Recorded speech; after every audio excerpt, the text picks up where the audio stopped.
నమస్తే,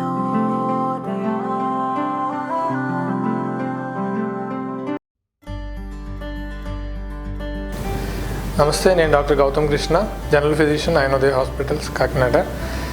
ముందు వీడియోలో మీకు డయాబెటీస్ గురించి ఎలా నిర్ధారణ చేయాలి, అది దానికి రిస్క్ ఫ్యాక్టర్స్ ఏంటి, దానికి ఎలా ప్రివెంట్ చేసుకోవాలి అనే విషయాలు మీకు తెలియజేయడం జరిగింది. ఇప్పుడు మీకు డయాబెటీస్ని ఎలా మేనేజ్ చేసుకోవాలి, ఎలా ట్రీట్మెంట్ తీసుకోవాలి అనే కొన్ని విషయాలు మీకు నేను తెలియజేస్తాను. ముందుగా డయాబెటీస్ నిర్ధారణ అయినప్పుడు మీకు స్టార్టింగ్ స్టేజెస్లోనే షుగర్ ఉంది అన్నట్లయితే, అంటే మార్జినల్లీ ఎలివేటెడ్ షుగర్స్ ఉన్నట్లయితే, మీరు ఇనీషియల్గా డైట్ అండ్ ఫిజికల్ యాక్టివిటీ ఈ రెండు కూడా మీరు ఫాలో అవ్వాలి. ప్రతిరోజు వాకింగ్ చేయాలి, అట్లీస్ట్ 30 to 45 minutes ప్రతిరోజు చేయాలి. అలాగే డైట్ విషయంలో చాలా జాగ్రత్తగా లో క్యాలరీ డైట్ని తీసుకోవాలి, లో ఫ్యాట్ డైట్ తీసుకోవాలి, అంటే న్యూట్రిషియస్ డైట్ తీసుకోవాలి. సో దీన్నే మనం మెడికల్ న్యూట్రిషన్ థెరపీ అంటాం.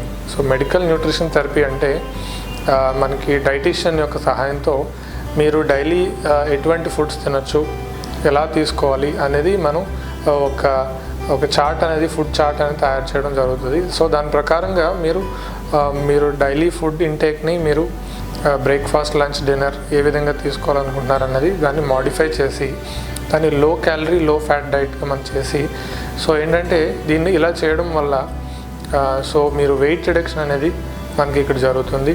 సో వెయిట్ రిడక్షన్ వల్ల డయాబెటీస్ కంట్రోల్ అనేది చాలా ఇంప్రూవ్ అవుతుంది.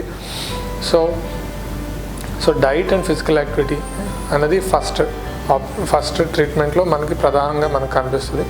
సో తర్వాత మనకి ఇందులో డ్రగ్స్ మనకి ఉంటాయి, టాబ్లెట్ ఫామ్స్లో ఉంటాయి, లేదంటే షుగర్ ఇనీషియల్గా బాగా ఎక్కువ ఉన్నప్పుడు మీకు ఇనీషియల్గా ఇన్సులిన్ అవసరం రావచ్చు. సో షుగర్ ఎప్పుడైతే ఇనీషియల్గా బాగా ఎక్కువ ఉందో వాళ్ళకి ముందుగా ఇన్సులిన్ పెడతాము. సో షుగర్ కొంచెం కంట్రోల్ అయిన తర్వాత అప్పుడు ఇన్సులిన్ ఆపి మళ్ళీ టాబ్లెట్స్ పెట్టడానికి అవకాశం ఉంటుంది. సో ఏంటంటే ఇనీషియల్గా మనం టాబ్లెట్స్ ద్వారా మన డయాబెటీస్ని కంట్రోల్ చేస్తాం. సో కొంతకాలానికి, అంటే ఒక 10 to 15 years మీరు టాబ్లెట్స్ వాడుతూ మీ డయాబెటీస్ని కంట్రోల్ చేస్తున్నప్పటికీ 10 to 15 years తర్వాత షుగర్ లెవెల్స్ అనేవి టాబ్లెట్స్తో కంట్రోల్ అవ్వడం కొంచెం కష్టం అవుతుంది. సో షుగర్ కంట్రోల్ అవ్వదు.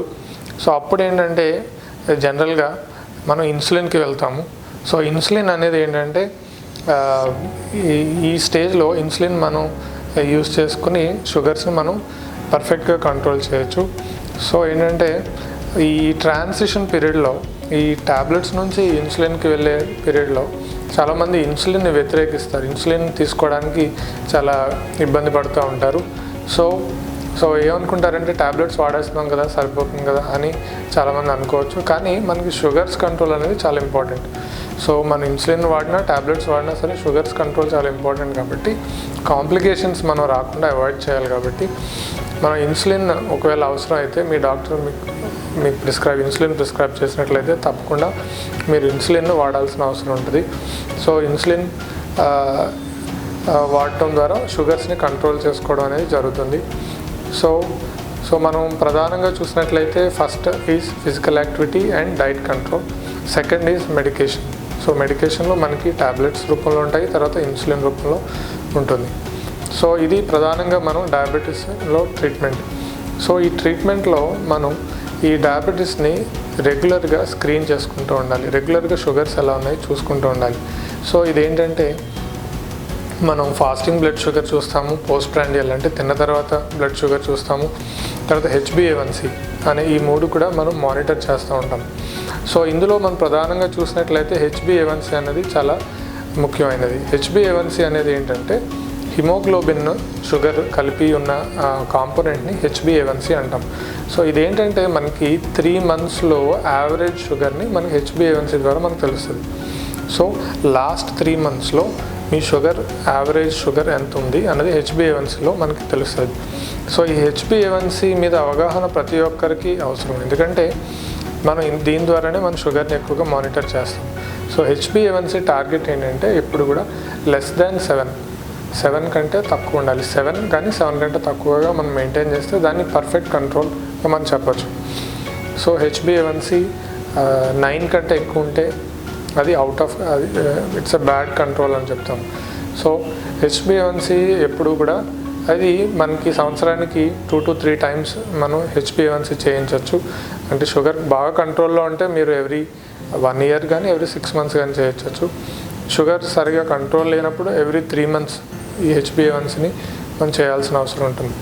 సో ఈ హెచ్బిఏవన్సీ మీరు మీ షుగర్ డయాగ్నోస్ అయినప్పటి నుండి ఈ హెచ్బిఏవన్సీని కనుక మీరు కరెక్ట్గా కంట్రోల్లో ఉన్నట్లయితే 7లో మీరు మెయింటైన్ చేస్తే 7 to 7.5 ఇంకా 6 బిలో 7 ఉన్నా సరే అది ఇంకా మంచిది. సో అలా మెయింటైన్ చేసినట్లయితే మీకు ఎటువంటి కాంప్లికేషన్స్ వచ్చే అవకాశం ఉండదు.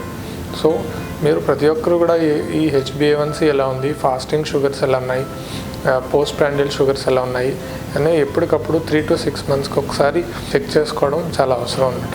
అలాగే డయాబెటీస్లో మనం డయాబెటీస్తో పాటు వచ్చే కొన్ని కండిషన్స్ ఉన్నాయి. అవి ఏంటంటే హైపర్ టెన్షన్, అంటే బీపీ అనేది ఎక్కువగా ఉండటం. So hypertension, diabetes and dyslipidemia అంటాం, అంటే కొలెస్ట్రాల్ ఎక్కువగా ఉండటం. సో ఈ మూడు కూడా మనకి కలిపి చాలా మందిలో ఉంటాయి. సో ఈ మూడు కలిపి వస్తాయి కాబట్టి ఈ డయాబెటీస్ మేనేజ్మెంట్లో భాగంగా ఈ హైపర్ టెన్షన్, బీపీని కంట్రోల్లో ఉంచుకోవాలి. బీపీకి సరైన ట్రీట్మెంట్ వాడుతూ బీపీకి ఎప్పటికప్పుడు రెగ్యులర్గా బీపీ చెక్ చేసుకుంటూ బీపీని కరెక్ట్ కంట్రోల్లో ఉంచుకోవాలి. అలాగే కొలెస్ట్రాల్ని కూడా ఈ డయాబెటీస్లో మనం మేనేజ్ చేసుకోవాల్సిన అవసరం ఉంటుంది. కొలెస్ట్రాల్కి డయాబెటీస్ వచ్చిన ప్రతి ఒక్కరూ 40 years దాటినట్లయితే ఇప్పుడున్న ప్రజెంట్ గైడ్లైన్స్ ప్రకారం మనం కొలెస్ట్రాల్ రిడక్షన్కి యూజువల్గా డ్రగ్స్ ప్రిస్క్రైబ్ చేస్తూ ఉంటాము. సో ఈ కొలెస్ట్రాల్ ట్యాబ్లెట్ కొలెస్ట్రాల్ అంత ఎక్కువగా లేదు అని చెప్పి మీరు మానేయడం మంచిది కాదు. ఈ కొలెస్ట్రాల్ని కరెక్ట్గా మనం కంట్రోల్ చేసుకోవడం చాలా అవసరం. సో బీపీని కంట్రోల్ చేసుకోవడం, కొలెస్ట్రాల్ని కంట్రోల్ చేసుకోవడం, అలాగే షుగర్స్ని కంట్రోల్ చేసుకోవడం, ఈ మూడు కూడా ఎప్పుడు ఈ కలిపి మనం మేనేజ్ చేసుకోవాల్సి ఉంటుంది. అయితే ఇంకా ఇందులో మనకి కాంప్లికేషన్స్ అనేవి వస్తున్నాయా లేదా అనేది కూడా స్క్రీన్ చేసుకుంటూ ఉండాలి. సో డయాబెటీస్ అనేది ముఖ్యంగా ఇది ఒక సైలెంట్ డిసీజ్. అంటే ఇది ఏంటంటే పెద్ద సిమ్టమ్స్ ఏవి మీకు ఇనీషియల్గా కనిపించవు, కానీ నెమ్మదిగా ఇది చాలా యొక్క ఆర్గాన్స్ని ఇది డ్యామేజ్ చేస్తూ ఉంటుంది అనమాట. సో ఈ ఆర్గాన్ డ్యామేజెస్ని మనం ఇనీషియల్ స్టేజెస్లో మనం గుర్తించడం చాలా ముఖ్యం. సపోజ్ మనం డయాబెటిక్ కిడ్నీ డిసీజ్, అంటే డయాబెటీస్ వల్ల వచ్చే కిడ్నీ డిసీజ్ని మనం ఇనీషియల్గా గుర్తించాలి. అది ఎలా అంటే యూరిన్లో ఆల్బుమిన్ లెవెల్స్ని మనం మెజర్ చేస్తాం. సో యూరిన్లో ఆల్బుమిన్ లెవెల్స్ని మనం మెజర్ చేయడం ద్వారా ఇనీషియల్ స్టేజెస్ ఆఫ్ కిడ్నీ ఇంజరీని మనం గుర్తించగలం. సో ఇలా చేసినట్లయితే దానికి మనం ట్రీట్మెంట్ వాడడం ద్వారా లేదా డయాబెటీస్ని మరింతగా స్ట్రిక్ట్గా కంట్రోల్ చేయడం ద్వారా మనం కిడ్నీ డిసీజ్ని రాకుండా, కిడ్నీ వ్యాధి రాకుండా మనం నివారించవచ్చు అన్నమాట. సో అలాగే ఇదేంటంటే ఈ డయాబెటిక్ కిడ్నీ డిసీజ్ని మనం ఎవ్రీ ఇయర్ సంవత్సరానికి ఒకసారి మనం ఈ యూరిన్ మైక్రో ఆల్బుమిన్ టెస్ట్ కానీ యూరిన్ ఆల్బుమిన్ టెస్ట్ కానీ మనం చేసుకోవాల్సి ఉంటుంది. అలాగే డయాబెటిక్ రెటినోపతి, అంటే డయాబెటీస్ వల్ల రెటీనాలో ఉన్నటువంటి రక్తనాళాలు డ్యామేజ్ అవ్వడం ద్వారా రెటీనా సంబంధించిన వ్యాధులు రావడం మనం చూస్తాం. సో ఇది ప్రివెంట్ చేయడానికి ఇది కూడా ఎర్లీ స్టేజెస్లో మనం డిటెక్ట్ చేయాల్సిన అవసరం ఉంటుంది. ఇది కూడా ఏంటంటే మనకి ఇనీషియల్గా విజన్ అంతా బాగానే ఉంటుంది, కళ్ళు బాగానే కనిపిస్తాయి, కానీ మనం ఈ డయాబెటిక్ రెటినోపతికి సంవత్సరానికి ఒకసారి కానీ 2 సార్లు కానీ మనం రెటీనా పరీక్ష అనేది చేయించుకోవాల్సిన అవసరం ఉంటుంది. సో ఇందులో ఇలా చేయించుకోవడం ద్వారా ఇనీషియల్ స్టేజెస్ ఆఫ్ రెటినోపతి మనం ఉన్నట్లయితే దానికి లేజర్ ట్రీట్మెంట్ ద్వారా మనం ఈ రెటీనా ఎక్కువ డ్యామేజ్ అవ్వకుండా మనం మన ఐస్ని మనం హెల్తీగా ఉంచుకోవచ్చు. అలాగే సంవత్సరానికి ఒకసారి మీ యొక్క ఫిజిషియన్ చేత ఈ ఫుట్ ఎగ్జామినేషన్ అనేది చేయించుకోవాల్సి ఉంటుంది. ఫుట్ ఎగ్జామినేషన్ అంటే మీ పాదాలు సెన్సరీ సిస్టమ్ ఎలా ఉంది, సెన్సేషన్స్ ఎలా ఉన్నాయి, టచ్, పెయిన్ సెన్సేషన్స్ ఎలా ఉన్నాయి, ఇవన్నీ చెక్ చేయడం జరుగుతుంది. సో ఏంటంటే డయాబెటీస్లో మనకి పెరిఫెరల్ న్యూరోపతి అనేది వస్తుంది. ఈ పెరిఫెరల్ న్యూరోపతి వల్ల ఏంటంటే ఈ స్పర్శ తెలియకపోవడము, తర్వాత నొప్పి తెలియకపోవడం వల్ల ఏమన్నా దెబ్బలు తగిలినప్పుడు అవి మానకుండా ఎక్కువ అల్సర్స్ అయిపోవడము, అలాగా అది ఇన్ఫెక్షన్ అవ్వడము, ఇలాంటివి జరుగుతాయి అన్నమాట. సో ఏంటంటే డయాబెటిక్ ఫుట్ ఎగ్జామినేషన్ అనేది ప్రతి సంవత్సరానికి ఒకసారి కానీ 2 సార్లు కానీ మీ యొక్క డాక్టర్ గారి చేత మీరు చూపించుకోవాల్సి ఉంటుంది. అలాగే సెల్ఫ్ ఎగ్జామినేషన్ అంటాం. సెల్ఫ్ ఎగ్జామినేషన్ అంటే ప్రతిరోజు కూడా మీ యొక్క పాదాలని మీరు చూసుకోవాల్సి ఉంటుంది. ఏమన్నా అల్సర్స్ ఏమైనా వస్తున్నాయా, ఏమన్నా స్కిన్ రెడ్నెస్ ఎర్రగా ఏమన్నా అవుతుందా, ఎక్కడన్నా స్కిన్ థిక్నెస్ పెరుగుతుందా, సో ఇవన్నీ కూడా ఎప్పటికప్పుడు చెక్ చేసుకోవాల్సి ఉంటుంది. దీన్నే ఫుట్ ఎగ్జామినేషన్ అంటాం. సో మనం రెగ్యులర్గా స్క్రీన్ చేసుకోవాల్సింది ఏంటంటే రెటీనా స్క్రీనింగ్ అవుట్ చేసుకోవాలి, కళ్ళు పరీక్ష చేయించుకోవాలి, కిడ్నీకి సంబంధించి సంవత్సరానికి ఒకసారి యూరిన్ ప్రోటీన్ లెవెల్స్ ఎలా ఉన్నాయో చూసుకోవాలి. ఆ తర్వాత ఫుట్ ఎగ్జామినేషన్, పాదాలు ఎలా ఉన్నాయి అనేది ఎప్పటికప్పుడు చూసుకుంటూ ఉండాలి.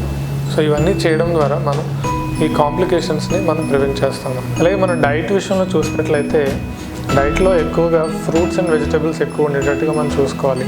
నెక్స్ట్ లో క్యాలరీ డైట్ అంటే మనం తీసుకునే రైస్ అమౌంట్ తగ్గించడము, రైస్ పోర్షన్ బాగా తగ్గించడం, నెక్స్ట్ ఆయిలీ ఫుడ్స్ బాగా తక్కువగా తీసుకోవడం. సో ఇలా చేసినట్లయితే, ఇలా మీరు డైట్ని మాడిఫై చేసుకున్నట్లయితే చాలా మంచిది. అలాగే లెగ్యూమ్స్, హోల్ గ్రెయిన్స్ అంటే మొలకెత్తిన విత్తనాలు, వెన్న తీసినటువంటి పాలు, స్కిమ్డ్ మిల్క్ అంటారు. సో ఇలా తీసుకోవడం ద్వారా డయాబెటీస్లో మనం షుగర్ కంట్రోల్ అనేది కరెక్ట్గా చేయడం జరుగుతుంది. మనకు మెయిన్గా ఏంటంటే ఎప్పటికప్పుడు రెగ్యులర్గా షుగర్స్ని ఎలా ఉన్నాయో చెక్ చేయించుకోవడం, దానికి తగ్గట్టుగా మందులు మార్చుకోవడము, కొలెస్ట్రాల్ కరెక్ట్గా మెయింటైన్ చేయడము, అలాగే బీపీని కంట్రోల్లో ఉంచుకోవడము, అలాగే ఎక్కువ ఫిజికల్ యాక్టివిటీ, ఎక్కువ ఎక్సర్సైజ్ చేయడము, డైట్ కంట్రోల్లో ఉంచడము. సో అలాగే ఈ కాంప్లికేషన్స్ని మనం ఎప్పటికప్పుడు స్క్రీన్ చేసుకోవడము, ఇవన్నీ చేయడం ద్వారా షుగర్ని మనం కంట్రోల్లో కరెక్ట్గా మేనేజ్ చేసుకోవడం ద్వారా మనం కాంప్లికేషన్స్ అవాయిడ్ చేయగలము. సో ఈ విధంగా మనం చేసినట్లయితే ఆరోగ్యంగా మనం ఉండగలుగుతాం. ఇంకా మీకు ఏమైనా సందేహాలు ఉన్నట్లయితే దయచేసి మీరు ఇన్నోదయ హాస్పిటల్కి చేయండి, లేదంటే మీరు మాకు హాస్పిటల్కి కాల్ చేయండి. Thank you.